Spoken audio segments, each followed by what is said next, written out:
Hey guys, welcome back to Horrors 2 Cinema. Today I'm going to be reviewing Eddington, which of course is the latest film by Ari Aster. I think this actually might be the first time I've reviewed one of Ari Aster's films on the channel. I think when Beau is Afraid came out, I did sort of a shorter, like catch-up style review on it. And then I didn't have a channel when Hereditary and Midsummer came out. But I think his first three films really showed me that there was enough of kind of stylistic confidence there, and as well as a willingness to provoke the audience that I think I'm always going to be interested in whatever Ari Aster is doing. I enjoy Hereditary quite a bit as this like really mean-spirited horror film where from the beginning of the movie it kind of feels like the characters are already dead and you're just sort of watching them drop like flies. And I thought Midsummer really expanded that kind of like nihilistic horror that he's interested in into something that's a bit more kind of thorny in terms of like a commentary on relationships. I also just found aspects of that film really funny, especially in sort of the cruel details of really violent acts that happen to side characters. Just like how cruel and almost like farcical this gets. To me, there is a dark humor to that film that I think he would later develop with films like Beau is Afraid. Beau, I think, is his most ambitious film thus far, for sure. But for me, it was also the film that worked the least. Also, by far, I think maybe the first 45 minutes or so of Beau is Afraid is among the best filmmaking that Ari Aster's done so far. I just love the way that he puts this really like anxious character into what is basically the setting of Death Wish 3, like the hellish like Mad Max cityscape that Charles Bronson lives in. And there's so many great gags sort of put throughout that set piece. But after that, it just kind of feels like the film is running on fumes, like it has like just one or two ideas that it keeps repeating between. So when I found out that his next idea after Beau was making a COVID western, I kind of shuddered at that thought at first. But again, I find his provocatory like filmmaking instincts interesting enough that I'll definitely be watching when he does. And this film stars Joaquin Phoenix as the sheriff of a small New Mexican town called Eddington, and it's set in May of 2020 during the COVID pandemic. This sheriff develops a rivalry with the town mayor, played by Pedro Pascal, who, in addition to greenlighting a controversial AI data center, is in favor of social distancing and mask mandates, lockdown measures adopted by the state. Joaquin's Sheriff Joe is against the lockdown, and he starts a mayoral campaign against the mayor, all while tensions around racial issues and conspiracy theories cause people in the town to take to the streets in protest. Like I said, when I heard the initial idea for the film, I was kind of adverse to it. The idea of him doing a Western definitely intrigued me because, you're doing this modern setting, but you have like a century's worth of kind of genre tropes and Western iconography that you can play with. But I think the idea of revisiting the time of COVID, like, it invites a lot of these really pretentious ideas about sort of diagnosing what's wrong with society, and I think it could lead to art that is less about conveying a feeling of the artist and more about trying to tell the viewer what to think. I also think that to an extent we're not removed enough temporally from COVID to really get the full historical perspective on it. Like, we're not far away from it to determine to really understand like what this means for our society going forward. So in some ways it might be a fool's errand to try and make a film about it just 5 years later. All that said, I was really, really surprised by how much I liked this. So much of it is really obviously undercooked, which I'll definitely get into. But I think the ambition of it is incredible, and I think that it actually does manage to achieve enough with that level of ambition that I think it's probably one of Ari Aster's like two best films. Maybe it's up there with like Midsummer for me. I'll start by talking about the comedy, which I was very happy to see that there was a lot of. COVID was a scary time for sure, but I also think it was an incredibly ridiculous time. And thankfully, there's basically endless gags in the first like hour or so of this film that sort of just populate the frame with details about how ridiculous it was. It reminded me a little bit about the way that Ari Aster talked about the opening sort of 45 minutes of Beau is Afraid, where he said he approached that set piece as if it was like a Jacques Tati film, like Playtime or something, where Tati in that movie, he always talks about how like he doesn't just want to populate the foreground with jokes. He wants the audience to pick up more and more on repeat viewings, and so he'll populate the background with things that are that just contribute to the comedy. And I think that's exactly what Ari Aster does here. But like the shots of people in like supermarkets and even just like walking through the streets. There's so many ways that he fills the background with gags. And politics is definitely woven into the humor of the film to an extent. I think the thing he's making fun of the most is the way that people on both the left and the right sort of have this performative politics where they're saying things not necessarily because they're very well thought out beliefs.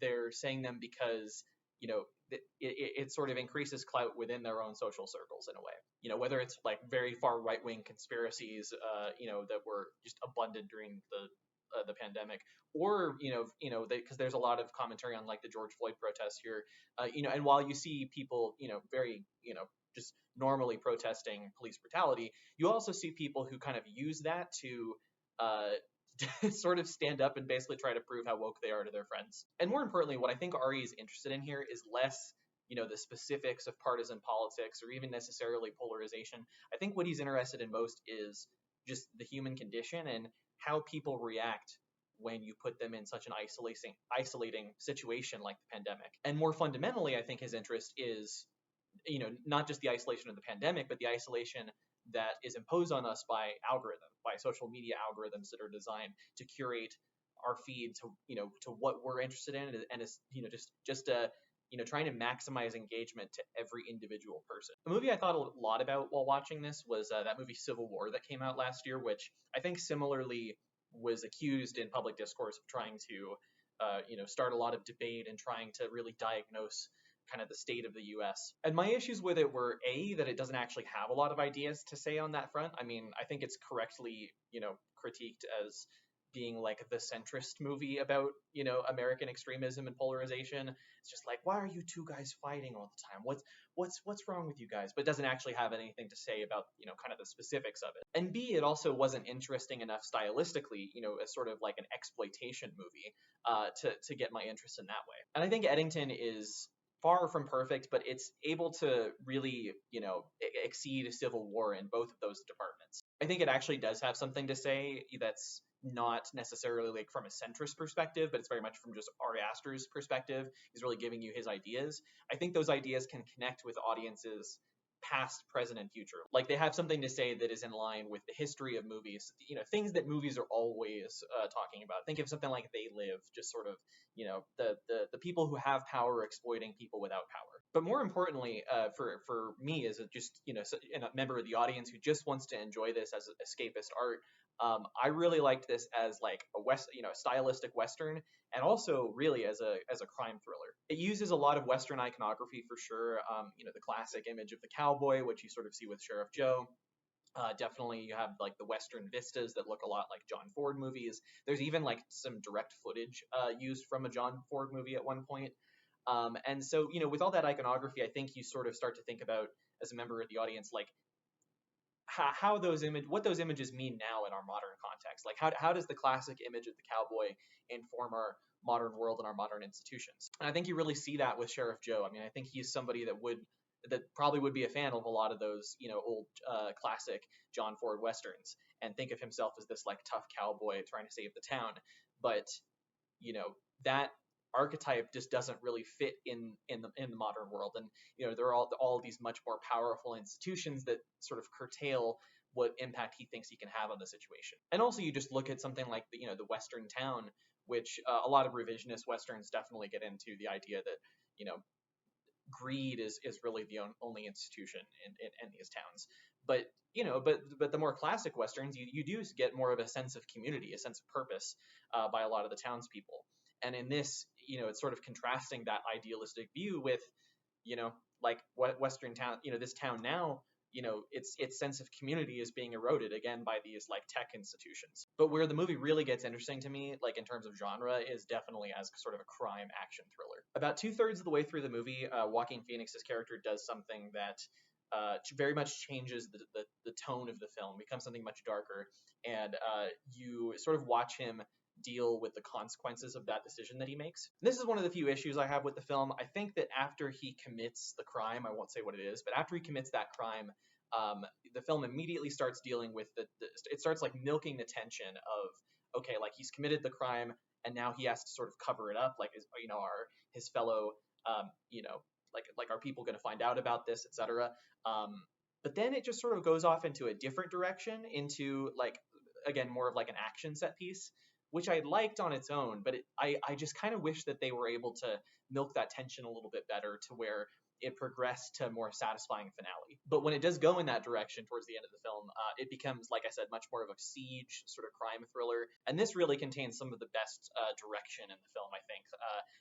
There's like this one really long shot where Joaquin is like running down a hill through the town essentially, and he's basically like trying to find different ways to cover himself so that he doesn't get shot, and uh but he's also trying to kill the assassins and stuff. So he's like looking, basically like the camera starts like spinning, and as it does, you like look around corners like with the expectation that somebody's going to be there, and then you don't see anybody, and then but then that he's sort of building a jump scare. So it's just constantly in the back of your mind like, okay, this is going to heat up again. And I just think the tension of that works really well within the scene itself. And I think it really, it also just complements, how paranoid this character is. I love Joaquin's performance, the fact that his character has asthma, I believe, and it's kind of implied that he might have COVID as well by the end of the film. So he's like a guy who might have COVID and has asthma, is like wheezing as he's running through the streets, and is paranoid. I think it works really well to sort of make the audience uncomfortable. And then afterwards, you get this sort of denouement where the film flashes forward a few years, and you see basically what happens when the dust is settled from all of this chaos. Joaquin Phoenix's character is disabled from injuries he sustained in the gunfight, and you see that he, while he completed his goal of being the mayor of this town eventually, he is still very much the victim, and is very much at the will of these larger systems of power, mainly the big tech companies that own the data center and that are driving these algorithms that are fueling all of this chaos in the film. And the last shot of the film I just love. It's this, it's this sort of nighttime vista, this beautiful western vista with these sort of rock formations in the town. And then you see the data center finally being built, and it's this very bright shot, these like lights, and it just seems like the data center doesn't belong there. It's just it's a stranger in this frame. But to me, it communicates this idea that, like, because you have this western vista which is very eternal. It's eternal through like the cinematic genre, and also just the land's always going to be there. But then equally eternal is the idea that very powerful institutions will always try to make themselves more powerful, and it's succeeded in this case. And I think that's just a really amazing idea to communicate, silently in the final shot of the film. I just love that. Again, I really think this film is super scatterbrained. Like, there's so many plot threads I haven't really even touched on. Like, there's the sort of black cop who is kind of conflicted when they have like the Black Lives Matter protests and everything. He's kind of conflicted about his own role in that. They don't really get like flesh out the ideas there very well, I think. Like, it's not like Black Klansman or something like that. You have, like, for example, Joaquin Phoenix's wife, Emma Stone, who is kind of this like ghostly presence in the film, but her character doesn't feel very fleshed out either. And then really interestingly, you have like the Austin Butler character who plays this kind of almost like QAnon like conspiracy theorist type, and you get like touches of him throughout the film, but again, never really fleshed out. So there's a lot of aspects that are really frustrating about the film. But again, I think with everything that I talked about, I really think the film manages to achieve enough that I liked it quite a bit. I'm going to give it 4 stars. It's a weird 4 stars. It's like, I don't know. It's a hard film to rate in my mind. But I have to say, I saw the film like 10 days ago now almost, or maybe like a little over a week ago. I haven't been able to stop thinking about it. It's one of the most like genuinely thought-provoking films of the year. And yeah, I there's so few films I've seen this year that I can say that have stuck with me like this. Anyway, that's going to do it for this video. Please like the video down below and subscribe to the channel if you're new. I've got more videos coming out soon. I'm taking a little vacation here soon, so I'm not sure when the next one will be or what it'll be. But rest assured it's coming, and I will see you guys in the next one. See ya.